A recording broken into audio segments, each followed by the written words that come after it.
So finally আমরা মন্দারমণির প্ল্যানটা করলাম ট্রিপের, কিন্তু আমার অ্যাকচুয়ালি যাওয়ার ইচ্ছা ছিল না মন্দারমণি, আমার যাওয়ার ইচ্ছা ছিল অন্য কোনো জায়গায়। বাট কেন এই প্ল্যানটা, যখন আমার যাওয়ার ইচ্ছা ছিল না তো কেন এই প্ল্যানটা করলাম? বিকজ আমি ওকে একটা দাবি দিয়েছিলাম। কি দাবি? সেটা হচ্ছে বম্বে বিচ রিসর্ট যাব, তাছাড়া কিন্তু আমি একদমই যেতে রাজি নয়। তো ও মানে 1 বছর পর বুকিংটা ফাইনালি পাওয়া গেল বম্বে বিচ রিসর্টের। তো আমরা ফাইনালি বম্বে বিচ রিসর্টের বুকিংটা করলাম 1 মাস প্রায় আগে। মেক মাই ট্রিপ থেকে বুক করেছিলাম 1 মাস আগে। তো 1 মাস আগে যখন বুক করেছিলাম তখন আমাদের যে রুমটা দেওয়া হয়েছিল সেটা কিন্তু গ্রাউন্ড ফ্লোরে ছিল বেসিক্যালি। তোমরা জানোই আমরা মন্দারমণি গেছিলাম, এই সেম রিসর্টে থেকেছিলাম 2021-এ। হ্যাঁ 21-এ আমরা ছিলাম, যেখানে আমরা শ্রমিক স্যারের সাথে, তোমরা ওই ভিডিওটাও দেখতে পারবে। তো ওই ব্লগেও আমরা অ্যাকচুয়ালি গেছিলাম যখন সব ভাঙাচোরা ছিল। তো সব এরিয়াটা কিন্তু নতুনভাবে কনস্ট্রাক্ট করা হয়েছে। তো বেসিক্যালি আমরা যখন বুক করি তো তখন আমাদের যখন রুমটা অ্যালট করা হয় নিচে, তো আমরা আগের থেকে আমরা ভেবেছিলাম যে ওপরের রুমটা নেব যেটা সি ফেসিং হবে। আমাদের রুমটা ছিল 106 দেওয়া হয়েছিল। বেসিক্যালি আমরা চেয়েছিলাম ওটা, অ্যান্ড আমাদের দেওয়াও হয়েছিল 106। তো হিসেব মতন ওরা ফোন করে আমাদেরকে বলে দেয় যে এই রুমটা হয়ে যাবে। তো এটা হচ্ছে রুম, এই দেখো রুম, ঠিক আছে? এটা হচ্ছে পুরো রুম। আয়না, এটা হচ্ছে আয়না, মানে একদম মানে টিভি যেরকম ছিল। এখানে একটা মিনি ফ্রিজ আছে, জলের বোতল রেখে দিয়েছি। হ্যাঁ, এবার যেটা বেস্ট পার্ট, দাও এইসব মাল আছে। আচ্ছা, এগুলো তো দেয়। এটা ওয়ার্ড্রোব, ঠিক আছে। বালিশ ফালিশ, হ্যাঙ্গার, হ্যাঁ, বড় সড়ো খাট, সোফা, এই সেই। এবার এটা হচ্ছে ব্যালকনি, যেটা বেস্ট পার্ট। এই দেখো এখানে বসে ওই দেখো সমুদ্র, দেখো ওইখানে গাড়ি রেখেছে। এই যে এই রুমগুলো হচ্ছে রয়্যাল কি ডিলাক্স, সুপার ডিলাক্স। আমাদেরটা হচ্ছে শুধু ডিলাক্স, কিন্তু তাও বলবো খুবই ভালো। আমরা মানে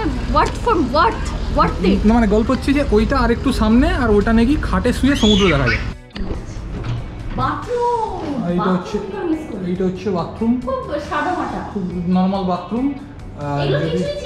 যদি তোমরা এরকম ছিল, যদি তোমরা একটুখানি ফাটল আছে, যাই হোক, যদি তোমরা কটেজ বুক করো বা বাংলা বুক করো তাহলে এই বাথরুমে বাথটাব পাবে, যেটা খুব একটা বড় নয়। তো আমাদের মোটামুটি খরচা পড়েছিল 3500, উইচ ইজ ভেরি, মানে আমি বলবো যে এক্সপেন্সটা আমরা দিতে রাজি আছি, যেখানে আমরা এত সুন্দর একটা ভিউ পাচ্ছি। তোমরা দেখতেই পাবে যে ভিউটা কতটা সুন্দর ছিল। তোমরাও কিন্তু শ্রীজি টক্সের রুম, আমি এটা বলবো শ্রীজি টক্সের রুম, কেন কি 106 যদি আমরা পরবর্তীকালেও বম্বে বিচ রিসর্টে যাই তাহলে কিন্তু আমরা ওই রুমটাই বেছে নেবো, কেন কি খুবই ভালো ছিল রুমটা। সেকেন্ড হচ্ছে যেটা আমার সবচেয়ে ভালো লেগেছে সেটা হচ্ছে খাবার দাবার। পমফ্লেট, ও মাই গড, দারুণ ছিল খাবার দাবারের কোয়ালিটি। আমরা যখন আগের বার এসেছিলাম তখন কিন্তু ফুড কোয়ালিটি বলো, ফুডের যে আইটেমসগুলো বলো, অত ভ্যারাইটি ছিল না, কিন্তু এবার যে গেছি খুবই ভালো ছিল, ঠিক আছে, খুব ভালো ছিল। আর আরেকটা যেটা ভালো লাগলো যে সার্ভিসটা, অনেকে কিন্তু কোঅপারেট করেছে। আমরা ফোন করেছি, আমরা বলেছি আমাদের রুমে ছিল না, চাদর ছিল না, তো ওটাও বলা হয়েছে, সেটাও আমাদেরকে কিন্তু টাইমলি দিয়ে গেছে, ঠিক আছে, আমাদেরকে পুরো কোঅপারেট করেছে। এই যে দেখতেই পাচ্ছ, এখানে আবার এরম দিয়ে দিয়েছে, এরম ছিল কিন্তু এখানে আমি নতুন দেখছি এরম বসার জায়গা আছে। এই যে এটা পুরো এরিয়াটা,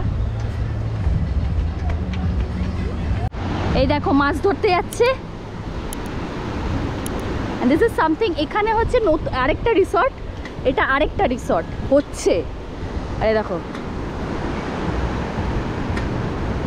this is something insanely beautiful.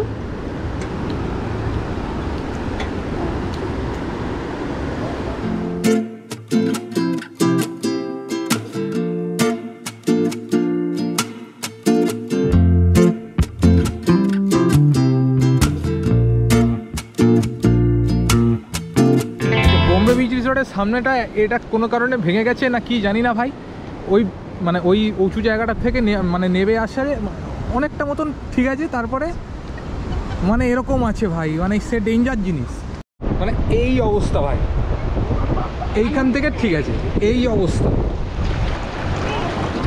Cons যেগুলো সেগুলো হচ্ছে যে পুল এরিয়াতে কিন্তু আমাদের যেটা প্রবলেম হয়েছিল সেটা হচ্ছে যে ড্রেসে নিয়ে বিশাল ঝামেলা হয়েছে। যে ড্রেস ঠিক আছে, যে আমার কথা হচ্ছে যে একটা কিন্তু সিনথেটিকই ছিল আমাদের মনে হচ্ছিল, সেটা তো বললো ওটা পরে যাওয়া যাবে না।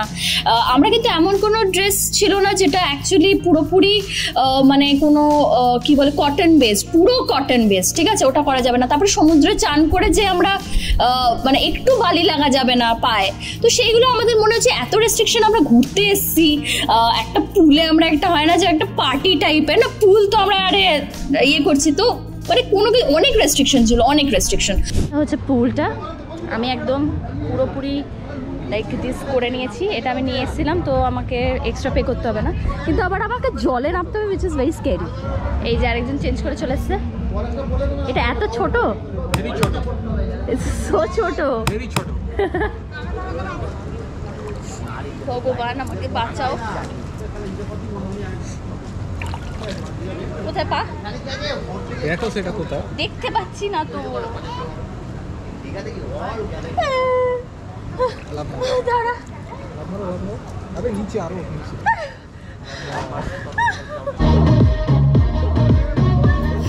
মনে হয় যে এত রেস্ট্রিকশনে বেঁধে রাখা তো তাহলে প্রিন্সিপাল হতে হয়, মানে প্রিন্সিপালের মতো লাগছিল যে ছিল ওখানে, মানে যে অ্যাকচুয়ালি দায়িত্বতে ছিল, হয়তো তাদের ওটা ডিউটি। বাট আমি বলবো যে একটু বম্বে বিচ রিসর্টকে একটু বলবো যে প্লিজ একটু পুল এরিয়াটা যেন একটু রেস্ট্রিক্ট ফ্রি করা হয়। এটার মানে এই নয় যে যাতা করে যাবে, কিন্তু কিছু কিছু ব্যাপারে তো একটু লিনেন্ট হতেই পারে। কনস বেশিরভাগ পুল এরিয়া রিলেটেডই। তো যে আমরা যে খাবারটা নিয়েছিলাম, তো এবার খাবারটা যে আমরা ওখানে খেতে পারবো না, পুল সাইডে আমরা খেতে পারবো না, ঠিক আছে, ওটাও কিন্তু মানে অনেক রিসর্টে অ্যালাউ করে। আমরা তো এরকম নয় যে এবার হয়েছে হয়তো যে জলে পড়ে গেছে বা কিছু, কিন্তু আমার মনে হয়েছে এই কনসটা।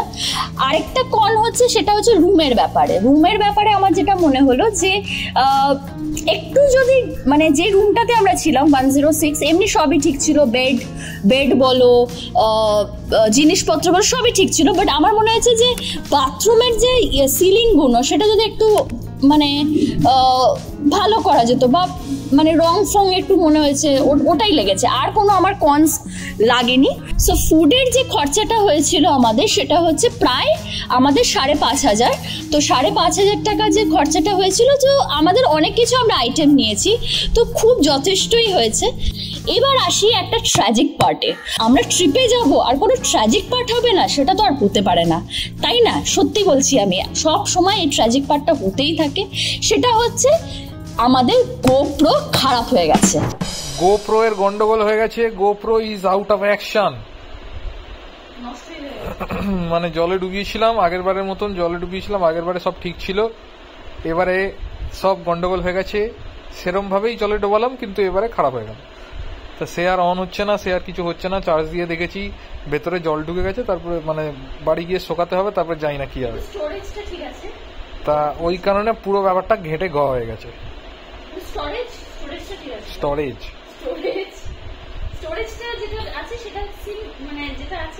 মানে যেটা উঠেছে সেটা আছে, কিন্তু আর কিছু করতে পারছি না। তো আমরা সেদিনই যখন গোপ্রো খারাপ হয়ে যায়, তখন আমরা ভাবি যে বিকেলবেলা একটু মার্কেটে যাব। তো মার্কেটে গেলাম, মন্দারমণি মার্কেটে গিয়ে আমরা কিছু টুকটাক জিনিসপত্র কিনলাম। তো একটু সস্তা মানে চিপের মধ্যেই আছে। তো তোমরা চাইলে বম্বে বিচ রিসর্ট থেকে ওয়াকিং ডিস্টেন্সে তোমরা কিন্তু মন্দারমণি মার্কেট চলে যেতে পারো। যাওয়ার কথা ছিল হচ্ছে এখানে মন্দারমণি মার্কেট। এরা এরম ভাবে গাড়ি কেন চালাচ্ছিল আই হ্যাভ নো আইডিয়া, ঘাড়েই উঠে গেছিল। যাই হোক, তো এটা হচ্ছে মন্দারমণি মার্কেটের ভেতরটা। আগেও দেখেছো ব্লগে, কিন্তু আবার দেখাচ্ছি। এদিক দিয়েও অনেক দোকান বন্ধ আছে, আবার অনেক দোকান খোলা আছে। তো এর মধ্যে থেকে আমরা কিছু কিছু জিনিস দেখবো। তো লেটস সি। এই যে দেখতেই পাচ্ছ বোদা কেমন লাগছে হাওয়া খেতে? তোরই তো ভালো লাগে হাওয়া খেতে, আমার তো অত ভালো লাগে না। আমরা মার্কেটিং করার পর তারপর টোটো ধরে আমরা চলে গেছিলাম লাল কাঁকড়ার বিচে। তো লাল কাঁকড়ার বিচটা ওখানকার লাল কাঁকড়ার বিচ, ইটস নট তাজপুর। তো ওখানে পড়েছিল আমাদের 200 টাকা। তারপরে ওখান থেকে আমাদের পৌঁছে দিয়েছিল আমাদের রিসর্টে, বম্বে বিচ রিসর্টে। তো তারপরের দিন ডে 2-তে আমরা সেম টোটোওয়ালাকে বলে দিয়েছিলাম আমরা যাব মেরিন ড্রাইভে। তো আমরা যে রাস্তাটা দিয়ে যাচ্ছিলাম খুবই বাজে, টেরিফিক বাজে ছিল। তো ওই রাস্তাটা দিয়ে যেতে যেতে তারপরে যখন মেরিন ড্রাইভের শুরু হলো, খুবই সুন্দর। তোমরা ডেফিনেটলি যদি তোমরা মন্দারমণি আসো, মেরিন ড্রাইভটা ডেফিনেটলি মিস করো না। ওখান থেকে তোমাদের 2টো বিচ দেখা হয়ে যাবে, সেটা হচ্ছে তাজপুর, তারপরে শঙ্করপুর। এই পরপর তোমরা দেখতে পাবে। আরও তো অনেক কিছু হচ্ছে ওখানে, তো তোমরা অনেক কিছু দেখতে পারবে। তো ডেফিনেটলি ওটা মিস করবে না। হচ্ছে শঙ্করপুর, তাই তো বিচ। এই যে কোথায় দাঁড়িয়ে আছে দেখো, ঠিক আছে, এখানে বসার জায়গাও আছে, বসতেও পারবে। দীঘা দীঘা ব্যাপার আছে, চারিপাশে দেখো এরকম বসার জায়গা আছে।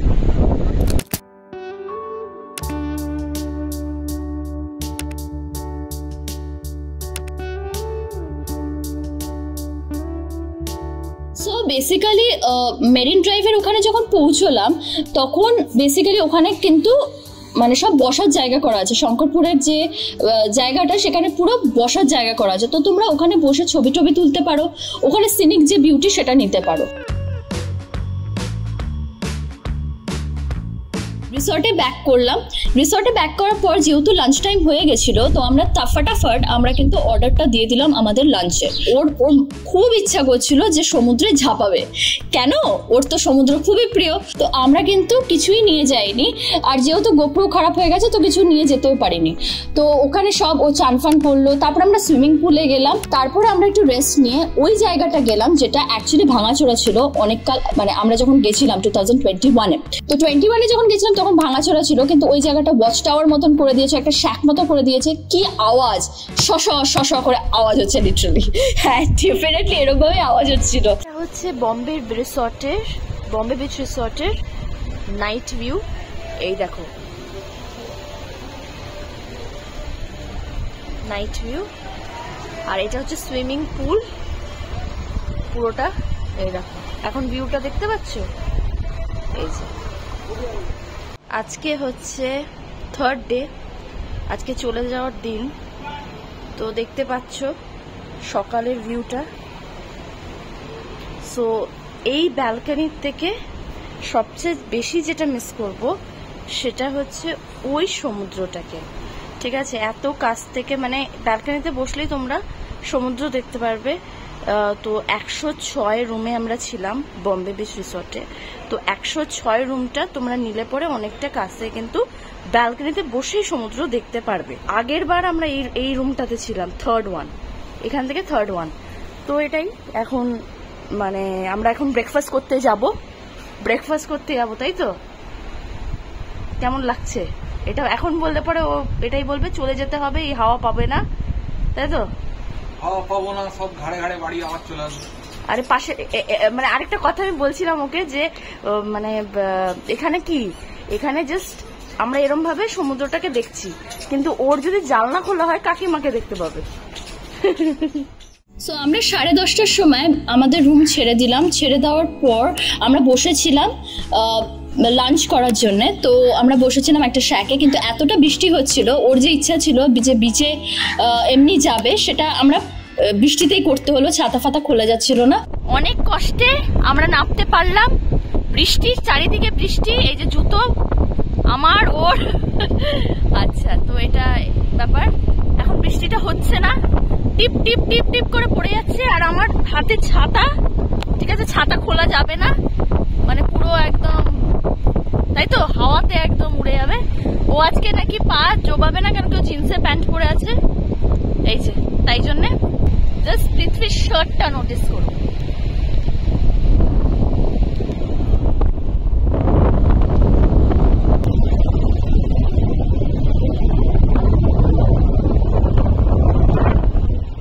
তারপরে আমরা লাঞ্চ ফাঞ্চ করে বেরিয়ে পড়লাম আমাদের কলকাতার উদ্দেশ্যে। তো আবার ব্যাক টু কলকাতা। তো সেই রেনি ড্রাইভটা মজা করতে করতে, উপভোগ করতে করতে আবার সেই ব্যাক বোরিং লাইফে সেই ফিরে যাওয়া। তো ব্লগটা এখানেই শেষ করা হচ্ছে, তাই তো? With heavy heart, heavy mind. তো চলো, ভালো লাগলে definitely like, share and subscribe করতে ভুলবে না। গোপ্রো খারাপ হয়ে গেছে, তো বাড়িতে গিয়ে দেখা যাক কি করা যায়। টাটা।